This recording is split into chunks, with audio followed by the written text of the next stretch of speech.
Yeah. Yeah, I All always right. say, I know, Yeah. I don't mind telling it Yeah. because I'm so happy I'm alive. It's Yeah. all right. What's I'm one of the few old stars that still kicks it up. Yeah. Well, you're amazing. She danced in the rain while the world fell in love with her smile. She sang through cinema history with a voice full of sunshine, hope, and innocence.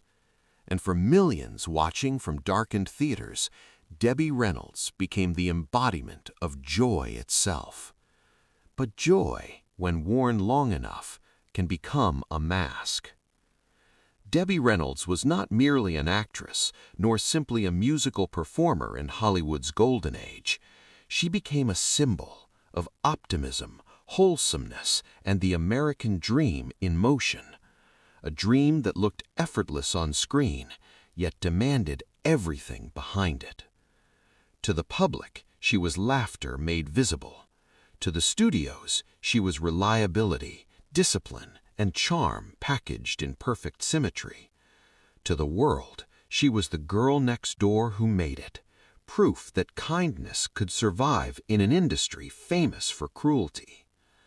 But behind the spotlight existed another story, a story of betrayal that shattered trust, a story of financial devastation hidden behind polite smiles, a story of emotional endurance that no standing ovation could repair. How does someone who made the world smile survive a life that repeatedly tried to break her? Debbie Reynolds lived inside a contradiction. She was famous for happiness, yet intimately familiar with heartbreak.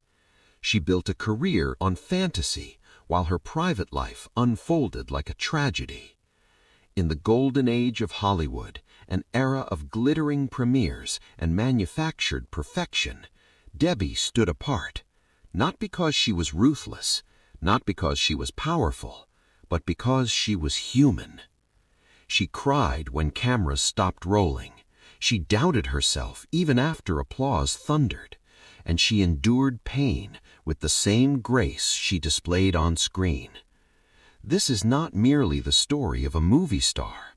This is the story of a woman who survived fame without losing her soul. A woman who danced through history while quietly carrying wounds no choreography could conceal. This is the story of Debbie Reynolds, where success met sacrifice, where laughter hid sorrow, and where resilience became her greatest performance. Early life and family background. Long before the lights of Hollywood ever reflected in her eyes, before the applause and the melodies that would define a generation, Debbie Reynolds was simply a child growing up in a world shaped by uncertainty. She was born Mary Frances Reynolds on April 1, 1932, in El Paso, Texas, a border town where the rhythm of life was dictated not by dreams, but by survival. The United States was still recovering from the Great Depression, and the promise of prosperity felt distant for millions of families, including the Reynolds household. Her father, Raymond Francis Reynolds, worked as a railroad carpenter. His job was demanding, physically exhausting, and unstable, a reminder that in America's working class, security was never guaranteed. Her mother, Maxine Ann Harmon, was the emotional backbone of the family, practical, nurturing, and quietly resilient. Together, they raised their children with discipline, humility, and an almost unspoken understanding that hardship was a constant companion. There was no legacy of show business in the Reynolds family, no agents, no casting calls, no stage mothers pushing ambition onto a young child. Fame was not a language spoken in their home. What mattered was decency, effort, and making it through another week without falling behind. Debbie's early childhood was defined by movement, not toward opportunity, but toward necessity. When economic pressures mounted, the Reynolds family relocated to Burbank, California, hoping proximity to industry and infrastructure would offer stability. Ironically, they moved closer to Hollywood without ever intending to enter it. As a child, Debbie was painfully shy. She did not command rooms or chase attention. She described herself as awkward, uncertain of her appearance, uncertain of her voice, uncertain of her place in the world. While others imagined futures filled with confidence, she struggled simply to feel seen. Yet even in her quiet demeanor, something extraordinary existed. She listened carefully. She observed people. She learned how emotions worked, not through performance, but through survival. In school, Debbie was not the loudest or most popular student. She was the one who tried to do everything right. She studied diligently, followed rules instinctively, and avoided trouble at all costs. In a chaotic world, discipline became her protection. Her parents instilled values that would later define her career: punctuality, humility, and an almost painful sense of responsibility. Debbie did not grow up believing she was special. She grew up believing she had to earn her place. Music entered her life not as a dream of stardom, but as a comfort. Singing and dancing were private joys, expressions of innocence rather than ambition. There were no formal lessons, no vocal coaches, no ballet studios. Talent, if it existed, remained unpolished and unnoticed. And yet within her lived quiet resilience. A performer was forming. The emotional weight of her upbringing shaped her profoundly. Growing up without excess taught her restraint. Growing up without validation taught her to seek approval internally. Growing up without certainty taught her adaptability, a trait that would later become essential inside the unforgiving studio system. Her mother, Maxine, played a pivotal role in shaping Debbie's emotional world. Protective yet realistic, she encouraged self-worth without fantasy. Debbie learned early that love did not come from applause, it came from effort, honesty, and perseverance.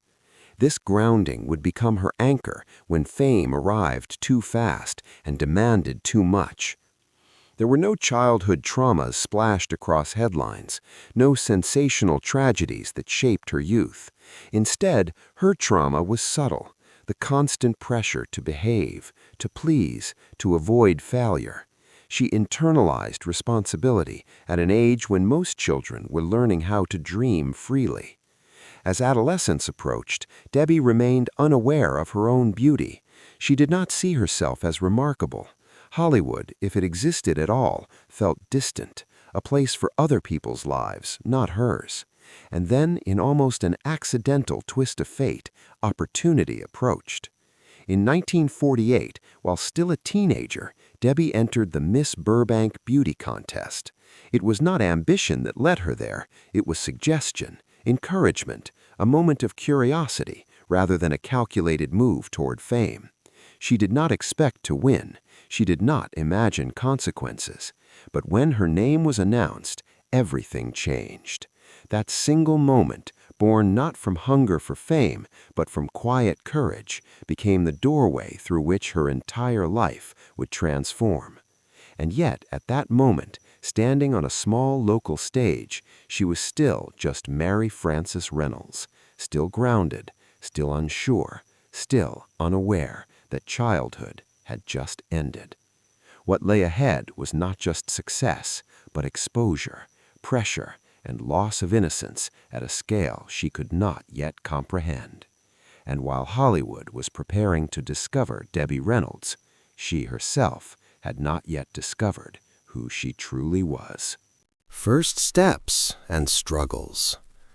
When Debbie Reynolds stepped through the gates of Hollywood for the first time, she did not arrive as a dreamer chasing fame.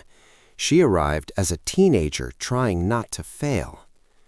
The victory at the Miss Burbank Beauty Contest opened doors she never knew existed. Almost immediately, talent scouts from major studios took notice. In the late 1940s, Hollywood was not merely an industry, it was a tightly controlled empire. Actors were not independent artists, they were assets, molded, tested, and replaced without apology. Debbie was signed to Warner Brothers while still in her teens. To the outside world, this looked like a miracle, a small-town girl discovered overnight. Inside the studio walls, it felt more like a trial by fire. She was young, inexperienced, and surrounded by professionals who had trained for years. She had no formal acting education, no dance background, no vocal training. Every day felt like an examination she had not studied for.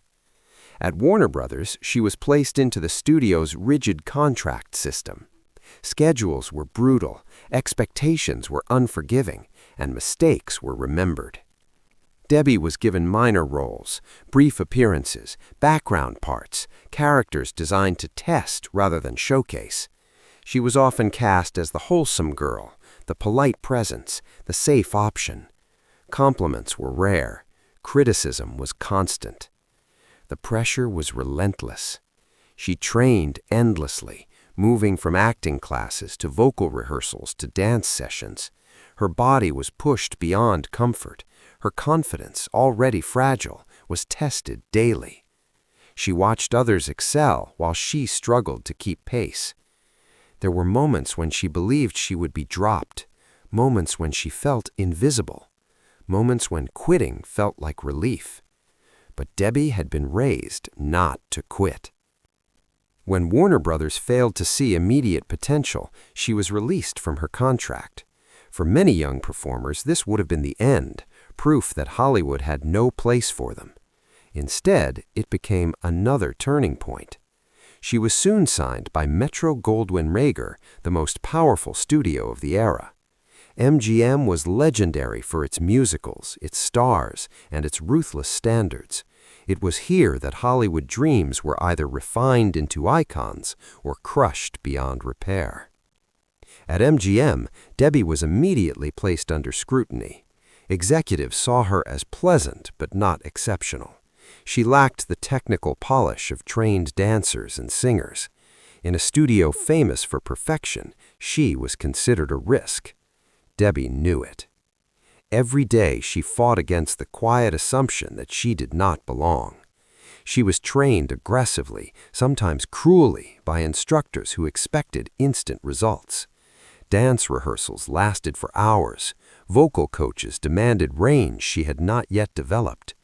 Criticism was delivered bluntly, without regard for age or vulnerability.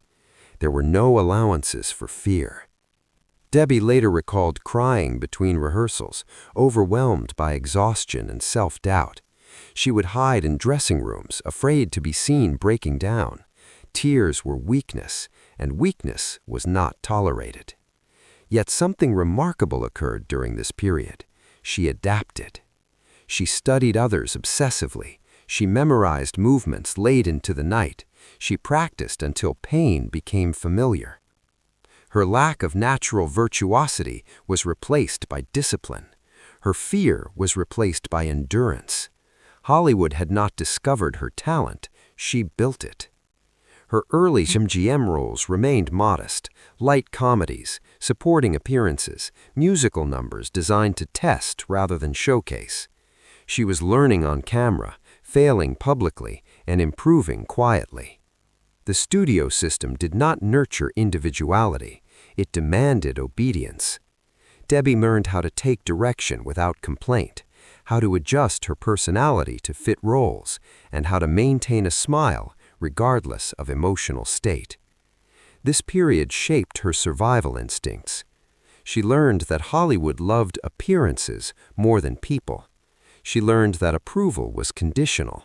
She learned that success could vanish overnight. And yet, she also learned something vital. She could endure more than she ever imagined. In an industry designed to expose weakness, Debbie became resilient. Her humility, once mistaken for insignificance, became her strength. She was reliable, professional, willing to work harder than anyone else in the room. Slowly, quietly, she earned trust. Producers began to notice her consistency. Directors appreciated her discipline. While others complained, Debbie complied. While others demanded, Debbie delivered. Still, recognition remained distant. She was standing on the edge of something extraordinary, unaware that the role which would define her legacy was approaching, a role that would demand everything she had learned and far more. The girl who once doubted her place in Hollywood had not yet realized that she was about to step into history. But before the rain could fall, before the music could rise, before the world could fall in love with her smile, Debbie Reynolds would be tested in ways she could never have prepared for. Breakthrough moment. By the early 1950s, Debbie Reynolds had survived Hollywood, but she had not yet conquered it. She was known within studio walls as dependable, agreeable, and hard-working. To executives, she was a pleasant presence. To casting directors, a safe choice. To herself, she was still trying to prove that she belonged. Then came a moment that would alter not only her career, but the history of cinema itself. In 1951, MGM began casting a musical comedy set during Hollywood's transition from silent films to sound. The project was ambitious, energetic, and risky. It needed performers who could sing, dance, act, and radiate charm effortlessly. The film was called Singin' in the Rain. When Debbie Reynolds was considered for the role of Kathy Selden, she was only 19 years old. She had never starred in a major musical. She had no formal dance training, and she was about to be placed alongside legends. Gene Kelly, one of the greatest dancer choreographers in film history. Donald O'Connor, a seasoned musical performer with years of experience. Compared to them, Debbie felt utterly unprepared. Behind the scenes, doubts surrounded her casting. Some believed she lacked the technical skill. Others questioned whether she could keep up physically. Debbie herself feared being exposed as inadequate. And yet, she accepted. From the first rehearsal, reality struck hard. Gene Kelly was a perfectionist, brilliant, demanding, and relentless. Rehearsals were grueling. Precision was non-negotiable. There was no room for hesitation, no patience for weakness. Debbie struggled. Her feet blistered, her muscles burned, her body ached beyond exhaustion. During one rehearsal, overwhelmed and in pain, she reportedly hid beneath a piano and cried, convinced she was failing, convinced she would be replaced. It was Fred Astaire, another dance legend, who found her there. He didn't scold her. He didn't comfort her with false reassurance. He simply told her that she was doing exactly what every great performer does, suffering through growth. That moment mattered. Debbie returned to rehearsal with renewed determination. She trained obsessively, sometimes for 12 to 14 hours a day. She practiced until mistakes disappeared. She memorized choreography through sheer repetition. Talent alone did not carry her.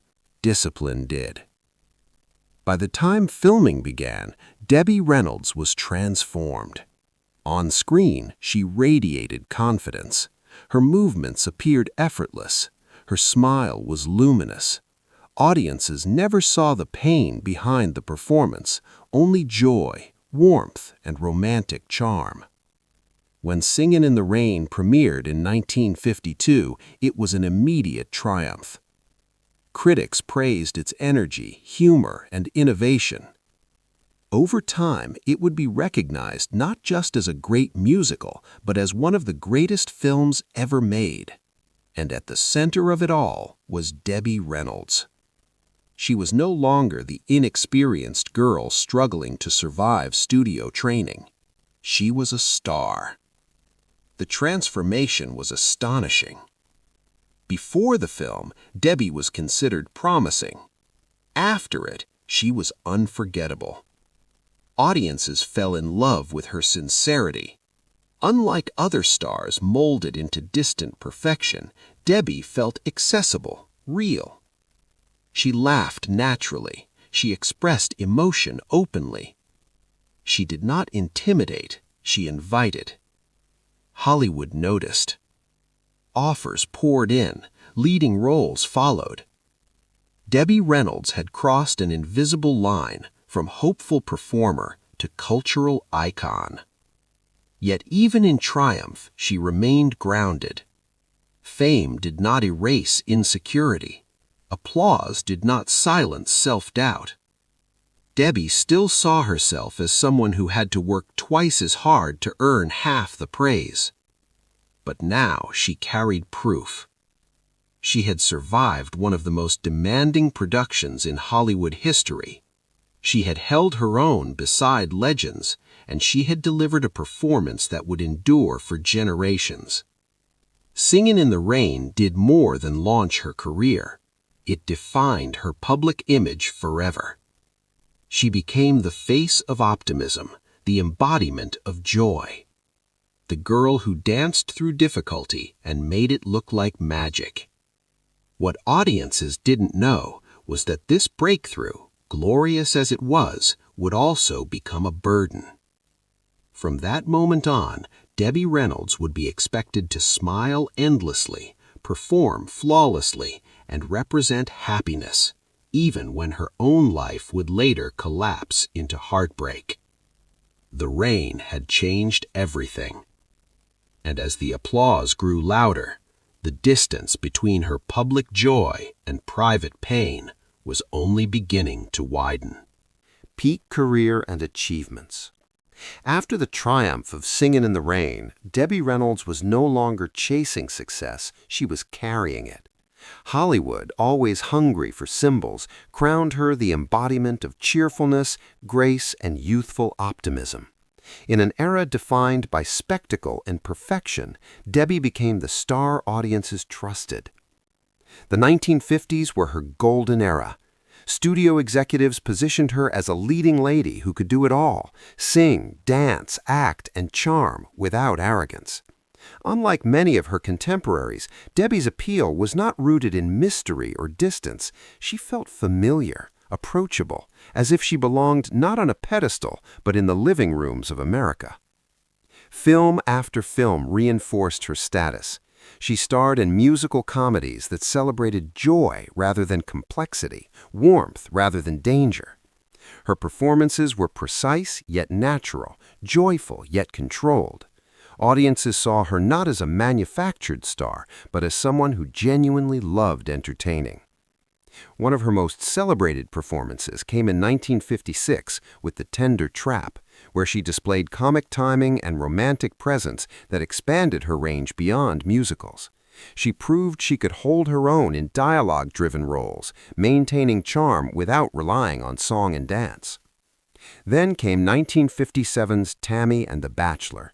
The film was modest in scale, but its impact was enormous. Debbie's performance was tender, sincere, and emotionally resonant. The title song, Tammy, became a cultural phenomenon, reaching the #1 spot on Billboard charts. Suddenly, Debbie Reynolds was not just a film star, she was a recording artist. Her voice, once untrained and doubted, now echoed through radios across the country. The girl who had struggled to sing on pitch during early studio lessons now topped music charts, proving that perseverance could rival raw talent. Awards and recognition followed. She received an Academy Award nomination for Tammy and the Bachelor, solidifying her credibility as an actress. She was no longer simply beloved, she was respected. Throughout the late 1950s and early 1960s, Debbie maintained an extraordinary workload. She moved seamlessly between film, television, and live performance. Studios relied on her professionalism. Audiences relied on her consistency. She became known for something rare in Hollywood: reliability. While scandals surrounded other stars, Debbie's image remained intact. She arrived on time, she learned her lines, she treated crews with kindness. In an industry that often rewarded ego, she stood out through humility. Her influence extended beyond entertainment. Debbie Reynolds represented a version of womanhood that balanced independence with warmth. She was ambitious without being threatening, strong without being harsh. In a time when female stars were often confined to narrow archetypes, Debbie subtly expanded the definition. Yet her career was not without struggle. The studio system that elevated her also limited her. Roles were chosen to protect her image rather than challenge her abilities. She was rarely allowed to explore darker characters or emotional complexity. Hollywood wanted her joy, not her depth. And Debbie complied, because success, she had learned, was conditional. Still, she pushed boundaries when she could. In 1964, she starred in The Unsinkable Molly Brown, a role that demanded strength, humor, resilience, and emotional range. The character mirrored Debbie herself, a woman who refused to sink no matter how violent the storm. The performance earned her another Academy Award nomination and remains one of her most celebrated roles. It showcased her ability to command a narrative, to balance comedy with grit, and to carry a film through sheer force of personality. At the height of her career, Debbie Reynolds was everywhere. Magazines, marquees, television specials, and award shows. She performed tirelessly, often juggling multiple projects simultaneously. Fame was no longer something she pursued, it was something she managed. But beneath the achievements lay exhaustion. The Golden Girl image required constant maintenance. Smiles had to be ready, energy had to be endless, vulnerability had to be hidden. As Hollywood evolved and tastes shifted, the musical genre began to fade. New stars emerged, new styles replaced old formulas. Debbie, once the face of modern entertainment, now stood at the edge of a changing industry. Yet even as the spotlight shifted, her impact endured. She had shaped a generation's understanding of joy. She had proven that kindness and discipline could survive in a ruthless system. She had built a career not on scandal, but on consistency. Her peak was not defined solely by fame, but by endurance. And as her professional achievements reached their height, her personal life, unseen by the public, was beginning to fracture under the weight of betrayal and loss. Personal life and challenges. Behind the glowing marquees and carefully crafted public image, Debbie Reynolds' private life unfolded far from the musical harmony audiences adored.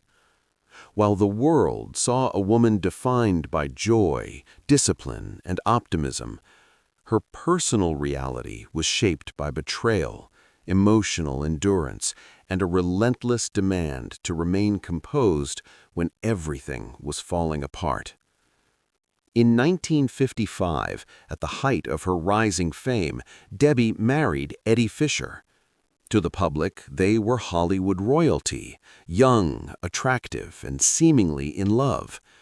Their marriage symbolized stability and romance, a fairy tale that fit perfectly with Debbie's wholesome image. But fairy tales in Hollywood often hide sharp edges. The pressures of fame infiltrated their relationship. Eddie's career struggled to keep pace with Debbie's success, creating imbalance and resentment. Debbie, already accustomed to carrying responsibility, found herself managing not only her career, but the emotional weight of a marriage strained by insecurity. Then came betrayal, sudden, public, and devastating. Eddie Fisher began an affair with actress Elizabeth Taylor, who at the time was one of Debbie's closest friends. The scandal erupted after the tragic death of Taylor's husband, Mike Todd.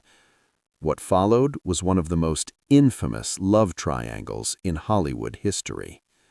The betrayal was not private.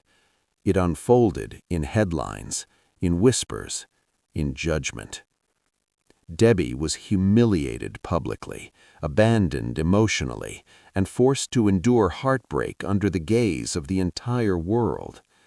At just 28 years old, she found herself divorced with 2 young children, Carrie Fisher and Todd Fisher, and a shattered sense of trust. The irony was cruel. The woman celebrated for happiness now lived inside grief. The woman who made others believe in love had been betrayed by it. Yet Debbie did not collapse publicly. She continued working. She continued smiling. She continued performing. Hollywood demanded resilience, and Debbie delivered. She remarried twice, to Harry Carl, a businessman, and later Richard Hamlet, but both marriages brought new pain rather than healing. Harry Carl's gambling addiction drained Debbie financially, leaving her responsible for massive debts she never incurred. At one point, despite decades of success, Debbie Reynolds was nearly bankrupt. She sold treasured possessions. She worked tirelessly to recover losses. She rebuilt again. Her life became a cycle of endurance, love, betrayal, recovery. Perhaps the most complex relationship in her life was her daughter, Carrie Fisher, later known worldwide as Princess Leia. Carrie's brilliance was undeniable, but so were her struggles with mental illness and addiction. Debbie loved her fiercely, but love did not protect them from conflict. Their relationship was intense, complicated, and often strained by misunderstanding, generational trauma, and public scrutiny. Debbie struggled to reconcile her instinct to protect with her need to let go. Watching her daughter suffer became one of her greatest emotional burdens. And still, Debbie smiled. She became known not only as a performer, but as a survivor. She embraced live performances, television appearances, and touring as lifelines, not just financially, but emotionally. Work gave her structure, purpose, control. In interviews, she often spoke candidly about hardship, refusing to romanticize suffering. She acknowledged pain without allowing it to define her publicly. Yet privately, the cost was immense. The pressure to remain Debbie Reynolds, cheerful, gracious, unbreakable, left little space for vulnerability. She learned to compartmentalize emotion, storing grief where cameras could not reach. And perhaps that was her greatest challenge, not surviving tragedy, but surviving it silently. Despite everything, she remained generous, kind, loyal.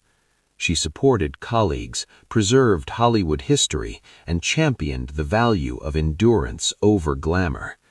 Her life was no longer defined by ascent, but by persistence.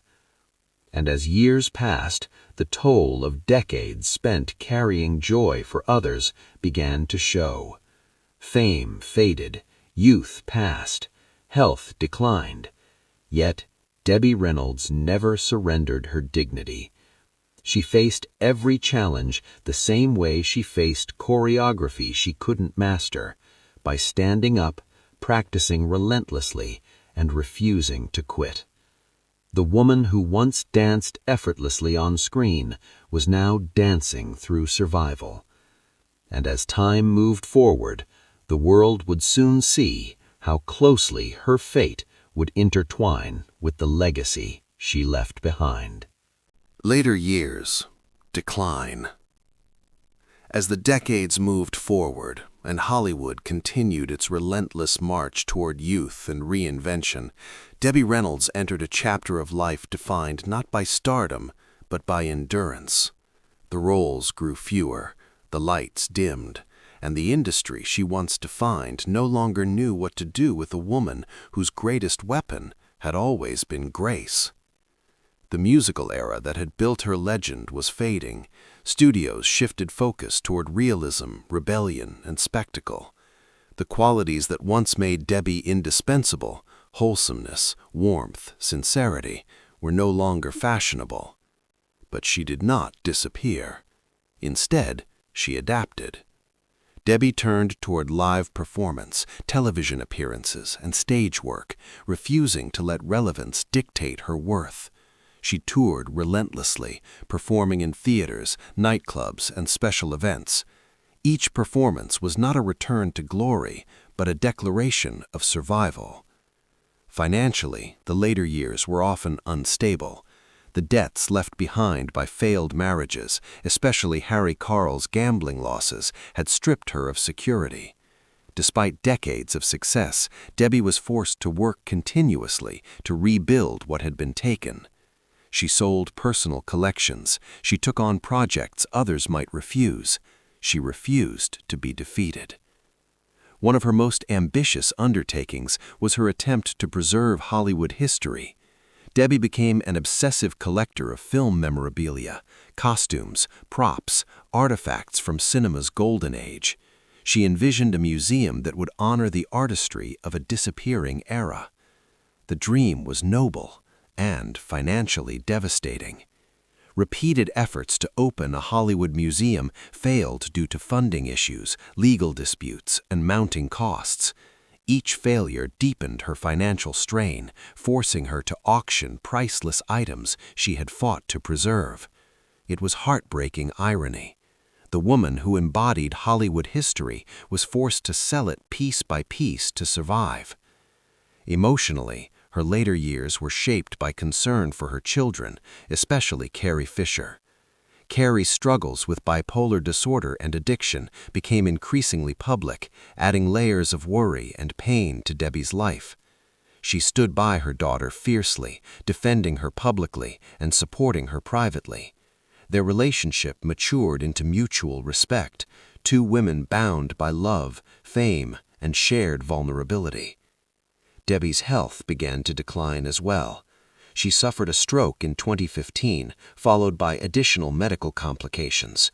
Her once boundless energy diminished, but her spirit remained intact. Even in recovery, she spoke of returning to work, not for fame, but because work was life.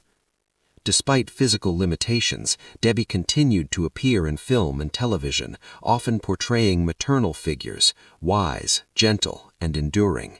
Her performances carried a quiet gravitas born not from acting, but from experience. Then came December 2016. The world lost Carrie Fisher on December 27th after a sudden medical emergency. Debbie was devastated. For a mother, no pain compares. Friends reported that Debbie was heartbroken yet composed, grieving privately while honoring Carrie publicly. She spoke of continuing arrangements for her daughter's funeral, determined to protect her legacy even in death. But grief has weight. Just one day later, on December 28, 2016, Debbie Reynolds suffered a fatal stroke. She was 84 years old. The timing felt impossible to comprehend. A mother following her daughter, a life ending beside the deepest loss imaginable. The world mourned not just the loss of a star, but the closing of an era. Debbie Reynolds' passing felt symbolic, as if Hollywood itself had lost a piece of its soul. In her final years, she had not reclaimed glamour or wealth, but she had preserved something far rarer: dignity. She had faced decline without bitterness, she had faced loss without surrender, and she had carried joy for others until the very end. The applause may have faded, but the echo of her resilience remained. Legacy and symbolism. Long after the final curtain fell and the studio lights dimmed, Debbie Reynolds remained, not as a relic of Hollywood's past, but as a living symbol of endurance, kindness, and emotional honesty hidden beneath performance. Her legacy is not confined to a single role, a single song, or even a single era of cinema. It exists in something far more fragile and far more powerful: the memory of how she made people feel. In the golden age of Hollywood, stars were designed to feel unreachable, perfect, untouchable. Debbie Reynolds was different. She felt real. Her warmth was not manufactured, it was earned through vulnerability and perseverance. Audiences did not admire her from a distance, they trusted her. That trust became her signature. Singin' in the Rain ensured her immortality in film history, but her influence extends far beyond that iconic image. She represented joy without cruelty, success without arrogance, fame without emotional detachment. At a time when Hollywood often rewarded mystery and dominance, Debbie stood for openness and empathy. She reshaped the idea of stardom. Her performances taught generations that strength did not have to be aggressive, that femininity did not have to be fragile, and that resilience could exist quietly, without spectacle. As an actress, she bridged eras. She transitioned from studio musicals to television, from leading lady to character roles, adapting without resentment. She did not cling to youth, she honored experience. Her later performances carried depth not written in scripts, but etched into her presence. As a mother, her legacy is inseparable from Carrie Fisher. Together, they embodied two sides of fame, the golden era idealism and the modern era's raw honesty. Debbie protected Carrie fiercely, even as she struggled to understand the complexities of mental illness in a public family. Their bond, flawed, intense, and deeply loving, humanized both women. Through Carrie, Debbie's influence reached new generations. Fans who never saw her original films came to know her as strength personified, a mother who endured unimaginable loss without bitterness. Debbie Reynolds also left behind a legacy as a preserver of Hollywood history. Her obsessive collection of film artifacts was not an act of nostalgia, it was an act of respect. She understood that cinema was cultural memory, and she fought to protect it long after studios moved on. Though financial realities forced her to sell much of that collection, the intention behind it remains profound. She believed history mattered, not for profit, but for identity. Symbolically, Debbie represents something rare in modern fame, grace without denial. She never pretended life was easy. She spoke openly about betrayal, bankruptcy, and heartbreak. She refused to glamorize suffering, yet she also refused to surrender to it. Her honesty did not diminish her image, it strengthened it. In an industry obsessed with reinvention, Debbie Reynolds remained herself. She aged without apology. She worked without entitlement. She loved without reservation. Even her passing carried symbolic weight, a mother following her daughter, a chapter closing gently yet decisively.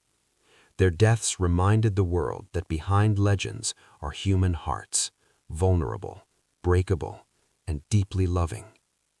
Today, Debbie Reynolds is remembered not just as a star of musicals, but as a lesson in resilience.